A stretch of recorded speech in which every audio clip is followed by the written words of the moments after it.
and the political analyst, of course, and she's going to give us her own impressive analysis over the main headlines that came in the newspapers today. Good morning, Dr. Enara. Good morning. And let's start off with Al-Ahram, and we read some local news. The new ministers present their credentials to the people. Minister Al-Musalhi says to the paper, revising the system of the subsidies. And Shawi says, good news regarding education. And Marwan says, making information accessible to the media. And Abdul Ghaffar says, solving problems of the scientific research, and government begins carrying out the assignments of the president, and citizens await the achievements of the ministers. And still with the same issue, but from Al-Masri Al-Yawm, front page we read in the main banner, the first day of the new cabinet, plans, financing and amending the investment. Al-Said says, amending the 2030 strategy to achieve justice and improve the living standards. And the government tackles the plans of the new ministers on Wednesday. Prime Minister Sharif Ismail said that he will begin holding talks with the new ministers on Saturday. Ismail added that the aim of the talks is to brief the new ministers and governors on the key files in their ministries. Earlier and following the swearing in of or taking oath of the new ministers and governors, President Abdel Fattah al-Sisi asked that they work on providing citizens with basic commodities at reasonable prices and to increase contacts with public in an effort to solve their problems. President al-Sisi urged them to cope with price manipulation and exploitation. He gave them his directives to upgrade the education system and to rationalize spending, as well as resuming efforts to implement the administrative reform program. Of course, Dr. Enara, this is good news. I mean, the dollar is, the value is decreasing, going down, which is good news. And the new ministers who took over instead of the old ones, shall we consider them good news? I think because first, education minister, for a long time people has been calling for change of the education minister, and Egypt cannot afford to put someone who is not efficient enough in such to hold such a critical file. Education, because any nation will never rise without good education for its people. And there were no good plans for education. Dealing with education was not satisfying for people. People were always complaining, students were always complaining. Even workers at the ministry were complaining. And the new minister has plans, because he has been the president of the Education Council at the this is one of the presidential councils. And they already put plans, and the former minister was resisting any new plans, was resisting anything coming from outside his ministry, from outside his ring, his people. So the new minister has now the chance to upgrade education in Egypt, to implement his plans, because there were many plans in this council. He has a chance now to implement his plans, and we hope to see true progress in this file. And in fact, there is another very important minister, that is Minister Hala Said. Former minister was very good, in fact, Dr. Ashraf Al-Arabi, and it is reported that he is being prepared for another position, for a very high position. He was not sacked because he is bad. He was very good in his position. And the new minister also is very good, and she has a very, very good CV. And she has plans to make what's happening, the economic plans going on in Egypt, easier on people. She's going to amend the 2030 vision to make people feel the effect, to make it easier for people, to make the effect of the economic plans and the economic reform easier on people, and to make them feel that there is really some kind of progress in the country. She wants them to feel this progress. And in fact, this is the directives of the president. President Sisi asked all ministers to work for people, to ease life for people. And we are waiting for them to see what are they going to do. What about the Minister of International Cooperation, Dr. Sahar Nasr, taking over also the Ministry of, the new ministry, the Ministry of Investment? Yes. So this was one of the, topics that took a lot of debate. She is professional enough and she was doing fine at the International Cooperation. So how do you expect two ministries to be under her tenure?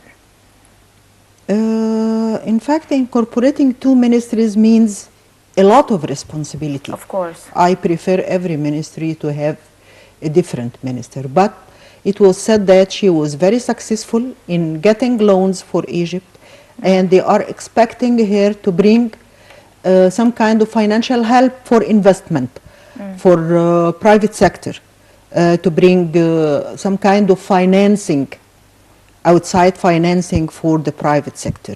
And this is what the Prime Minister asked her to do. So we go to Al-Ahram front page and we read more local news. The Minister of Defense says we shall strongly face the attempts to destabilize the stability of the country. And 3 soldiers fall martyrs in a blast of an explosive device.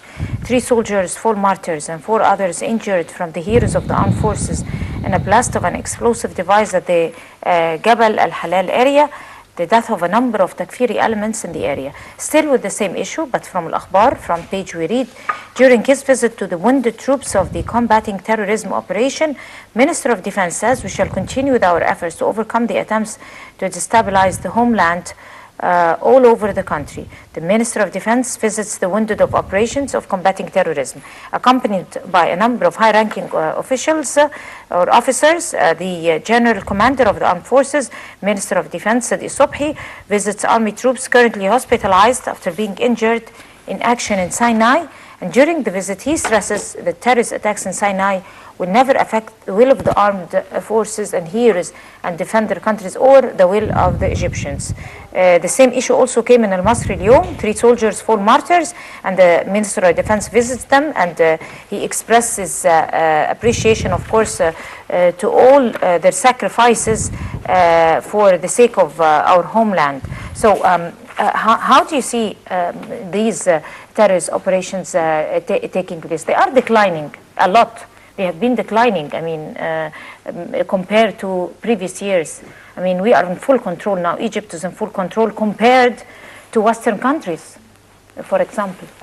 But they continue, and this means that the flow of money and the flow of finance is still going on. And this is the answer to people saying that Egypt is not targeted. Why they will target Egypt? Of course, it is targeted. Where do they bring the resources?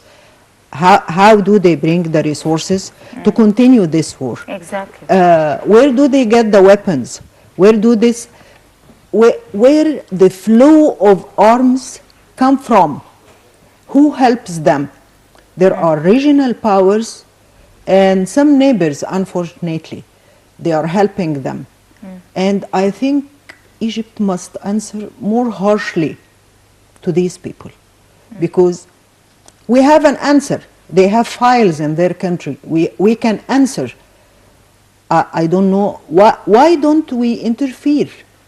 As they interfere in our internal affairs, they are trying to destroy Egypt. They are sending terrorists, they are sending arms, they are sending money, and they are providing a lifeline for them so that they can survive, no matter how the armed forces face them, how they wage war, how they fight them. Every day we see martyrs falling. And for the outside world, they are looking and say, we condemn. What about the... At least they're saying we condemn now. They're not saying that we're cracking down brutally on human rights. On the resources. Why don't they stop this lifeline? For the first time, they are recognizing Egypt's efforts in combating terrorism. Before, they were accusing Egypt of cracking down on opposition and harshly and brutally. And these were, Yes. these were false attacks. And human we rights have our- violations. Right. We are Right. supposed to be killed and stand idle, waiting for the sanctions or waiting for On the contrary, for the outside like you world. kindly just mentioned, we're even lenient on dealing with the, not lenient, but we're very wise dealing with the. The army was careful because they are fighting these people in regions full of innocent people. If they don't care for innocent people, they would have wiped terrorism Exactly. a long time ago. That's why they're taking the matter in the wisest In a very way. careful way. yes. Right, but and like President Sisi said, he said that the countering terrorism is not going only to take that phase. It's going to continue for a long time, and we have to endure it. And it proved not to be It's a long easy. time operation. And it's not it's easy. not an easy operation. France could not suppress terrorism until few days ago. They just discovered a new terrorist cell. It is infiltrating to Europe. They are now going to see what's happening in Egypt, but on a smaller scale, because they don't have this number. They don't have the neighbors who provide arms, who provide them an escape line and the havens for them. They don't have that, so they face terrorism on smaller scale, but they are facing terrorism. You saw terrorism in France, we saw terrorism in Germany. Europe was very far from this kind of terrorism, but they are seeing it now. And this makes them understand what Egypt is facing. We are facing this on a very large scale. These are people fighting to topple the state. They are fighting to control this country. And our army is not just a small army or a new army. We have a history. This army has a history.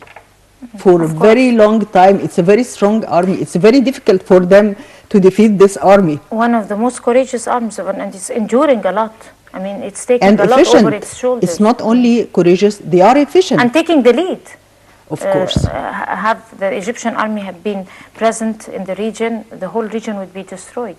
So They cannot do without the Egyptian army. Right, of course. Everyone must understand that. And all the neighboring countries also. No matter how much money they have, they cannot do without the Egyptian army Exactly. and without Egypt as a country. And from Al-Akhbar front page we read 11 billion pounds to face the increase in prices and widening the program of the protection and 200,000 job opportunities. Minister of Finance in statements to the paper says increasing the subsidies of food commodities and allocations of the social protection programs. And Minister says rationalizing the spending, increasing the revenues and reducing deficit are the main features of the new budget, and 200,000 jobs provided by the program Forza or Chance. And the US dollar continues its collapse and reaches 15.9 pounds. So this is a very important piece of news. I mean, this is the number one, the priority of Egyptians. Yes. Before politics, the dollar before jump everything. was very critical for Egyptians. I think Egyptians are going to go to the streets to rejoice, to Tahrir Square. They to are going rejoice to and rejoice. celebrate the dollar going down. They are and going to rejoice. thanks if to they the find- reform program of President Sisi and the government. They are going to rejoice if they see prices going down. Right, and what But is the until hike in now- prices with the going down of the No dollar? price went down until now. But we have to wait because people were irrational. I mean, they were saying the reform program, the economic reform program and this and that, and now the dollar is going down. Now we have to wait a little bit to see if there is going to be, the effects or results are going to unfold. The truth is that this price hike was not connected to the rise of the dollar price, because all commodities were bought. They bought these commodities before the dollar rise, but they sold them as if they bought it based upon this rise in the dollar.